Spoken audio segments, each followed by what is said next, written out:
Eh, en el caso de los datos estadísticos también, Jesús, son una fuente de información muy rica, ¿no? Para la información económica. Danos algunos consejos para que esta información sea vista por el lector de una manera más amigable, ¿no? Muchas veces están representados por gráficos, inclusive, y las personas a veces como que no lo entienden mucho. Danos algunos consejos para que esto se pueda manejar de mejor manera. Un dato que me estaba acordando es, por ejemplo, en el uso de los decimales, para redondear la pregunta anterior. Existe la coma y existe el punto. Se recomienda el uso del punto, aunque no está negado el uso de la coma, ¿no? Y respecto a lo que indicas, en los datos estadísticos vamos a usar el porcentaje, ¿no? El símbolo de porcentaje.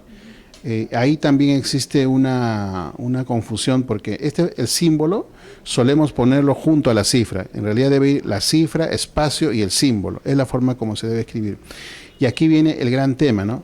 Sí, es que lo juntamos porque si no a la hora de diseñar queda colgada la cifra arriba y el símbolo abajo, o porque en algunos casos cuando yo elaboro documentos podría llegar a tener problemas de que alguien puede falsificar el dato, es lo que indica, pero en los contratos, por ejemplo, nosotros ponemos la cifra y luego en letras ponemos la cantidad a la que se está manejando, tipo los cheques, tipo los contratos de compraventa, etcétera, ¿no? Entonces yo no creo que exista ese riesgo de que alguien pueda manipular y agregarle una cifra en el cero. Y además en el diseño de la prensa gráfica, sobre todo, y también se puede manejar en la plataforma digital, ya existen fórmulas en las que no quedan aisladas o se pueda mover la cifra. O sea, visualmente sí se puede ordenar, entonces ahí aparece ya el tema de la mano del editor, que tiene que tener un cuidado final.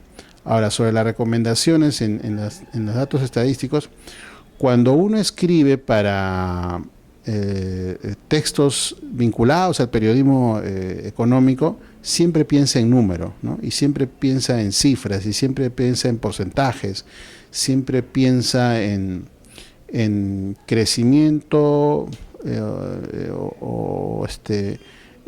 cambios, ¿no? Entonces, aquí hay un tema muy importante, un tema que también tenemos que tomar en cuenta.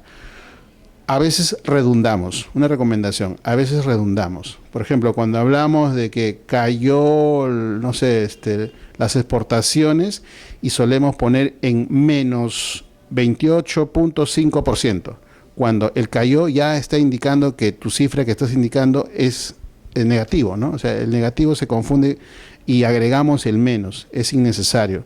Con el verbo que estás indicando cayó, disminuyó, etcétera, ya estás indicando de que la cifra es negativa. Recomendación 1.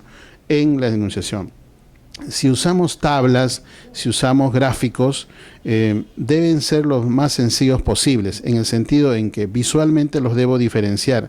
Si voy a poner una serie de elementos y la torta, por ejemplo, al final termina con un 0.5, 0.3, 0.2 y ya no se visualiza, toda esa parte del 0 punto y no sé cuánto yo debería poner y otros que suman un 1% y al costado debería indicar en una tablita menor a quienes estoy considerando en el otros, ¿no? Entonces, de tal manera que porque a uno le interesa ver cuál es el porcentaje mayor, cuál es el segundo, cuál es el tercero, y generalmente uno se va quedando hasta el cuarto o el quinto. Los otros ya quedan para quienes quieren hacer un análisis mucho más al detalle.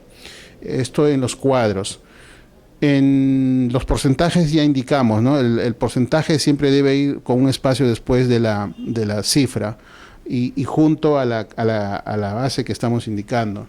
Ahora, en el periodismo económico siempre debería haber gráficos que permitan acortar toda esa explicación que uno da en varios párrafos, ¿no? Por ejemplo, el manejo de la fiebre para ver la evolución de mes a mes o de día a día o de semana a semana, el uso de las barras para poder cuantificar cuánto ha crecido o decrecido determinadas variables que voy viendo, o también en el caso de las tortas para poder evidenciar los datos. O sea, el texto va acompañado necesariamente de cuadros o gráficos, que eso van a ayudar a darle claridad.